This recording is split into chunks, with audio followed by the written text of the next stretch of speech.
ఇటీవల పహల్గాంలో అమాయక పర్యాటకులపై జరిగిన దారుణమైన ఉగ్రదాడి నేపథ్యంలో భారత భద్రతా బలగాలకు భారీ విజయం లభించింది. జమ్మూ కాశ్మీర్లోని బందిపోరా జిల్లాలో శుక్రవారం జరిగిన ఎదురుకాల్పుల్లో లష్కరే తోయిబా టాప్ కమాండర్ అల్తాఫ్ లల్లీని భద్రతా బలగాలు మట్టుబెట్టాయి. పహల్గాం దాడి వెనుక కీలక సూత్రధారిగా భావిస్తున్న లల్లీ హతంతో ఉగ్రవాదులకు గట్టి ఎదురుదెబ్బ తగిలింది. బందిపోరాలోని అల్తాఫ్ లల్లీ స్థావరం గురించి నిర్దిష్ట సమాచారం అందిన వెంటనే భారత సైన్యం, జమ్మూ కాశ్మీర్ పోలీసులు సంయుక్తంగా ఆపరేషన్ ప్రారంభించాయి. ఈ క్రమంలో జరిగిన ఎదురుకాల్పుల్లో అల్తాఫ్ లల్లీ హతమయ్యాడు.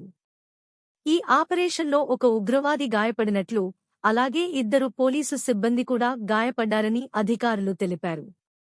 గాయపడిన పోలీసులను చికిత్స నిమిత్తం ఆసుపత్రికి తరలించారు.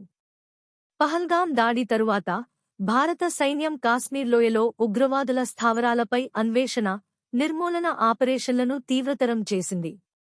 ఈ విస్తృత ఆపరేషన్లలో భాగంగానే ఈ రోజు అల్తాఫ్ లల్లీని మట్టుబెట్టడం భద్రతా బలగాలకు లభించిన ముఖ్యమైన విజయం.